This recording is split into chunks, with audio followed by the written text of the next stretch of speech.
बुलाना क्या करना चाहिए सर विनम्र अनुरोध है प्रिंसिपल श्री बबीला रकवाल जी से। जन गण मंगलदायक जय हे भारत भाग्य विधाता जय हे जय हे जय हे।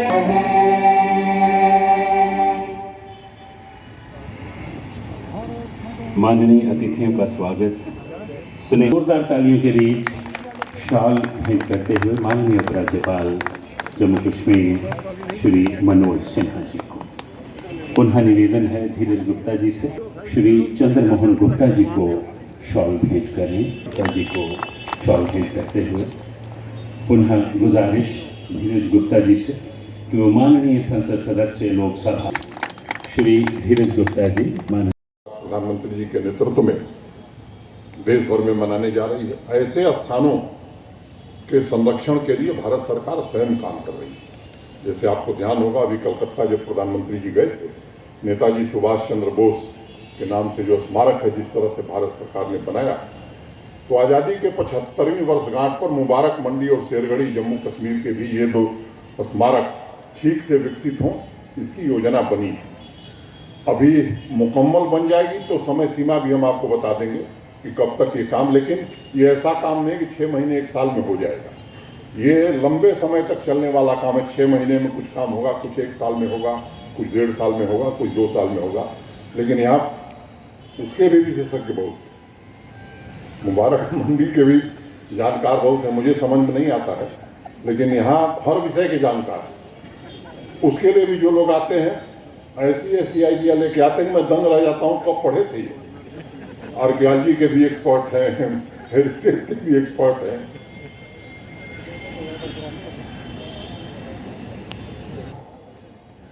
से केसी चौक की तरफ जब जाते हैं तो 1.5-2 किलोमीटर का ये रास्ता है। एक योग्य शहर जो गुणवत्तापूर्ण जीवन स्तर से भरा पूरा हो, उसकी झलक देखने को मिले, इसका प्रयास आने वाले दिनों में किया जा रहा है। मैं ठीक कह रहा हूँ ना?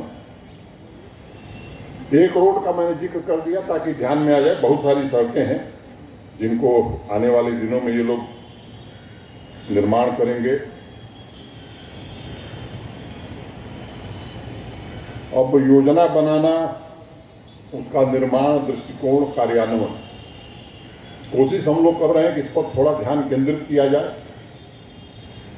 और मैं आप सबसे विनम्रता से बात जिम्मेदारी के साथ कहना चाहता हूं कि पारदर्शिता और जवाबदेही के साथ काम हो, इसमें कोई कसर हम लोग नहीं छोड़ेंगे। कोशिश कर रहे हैं आत्मनिर्भर जम्मू शहर बने।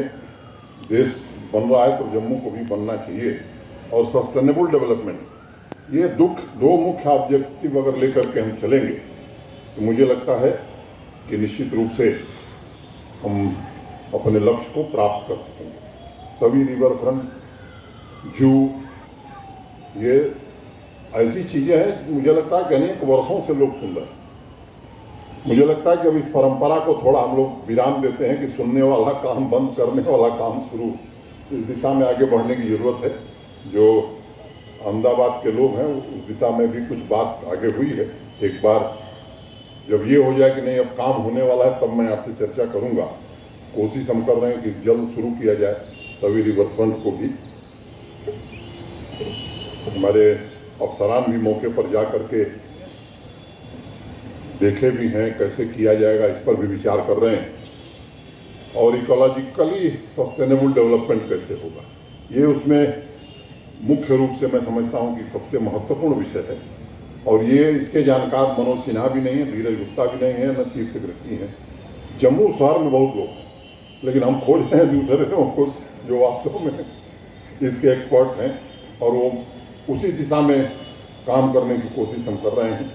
जो प्रमुख बाजार हैं उनका सौंदर्यीकरण, मेट्रो की चर्चा बहुत दिनों से रही है।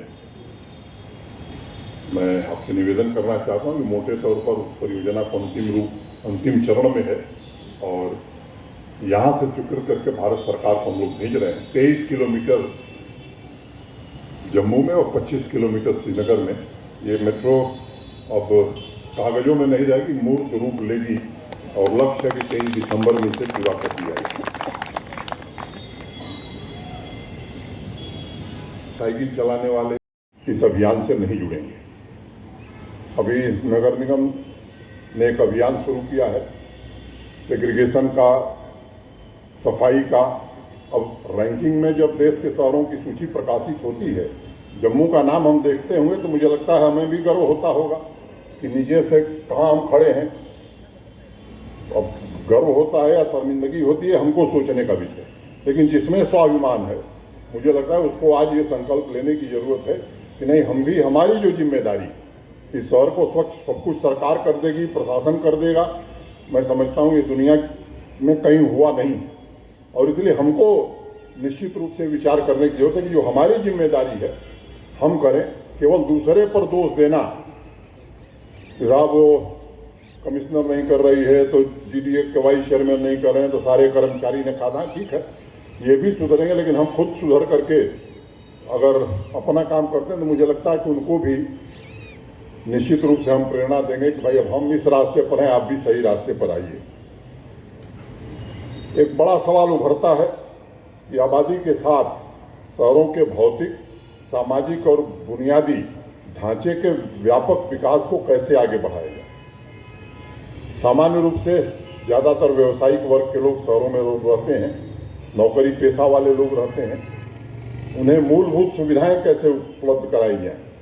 अभी कहा गया कि मंदिरों का शहर है, मैं इससे थोड़ा, मेरी राय भिन्न है। ये मंदिरों का शहर था, देश के सम्माननीय प्रधानमंत्री जी ने इसे संस्थानों का शहर बना दिया है। देश का अकेला शहर है जहाँ एम्स भी है, सेंट्रल यूनिवर्सिटी भी है, आईआईटी भी है, आईआईएम भी है।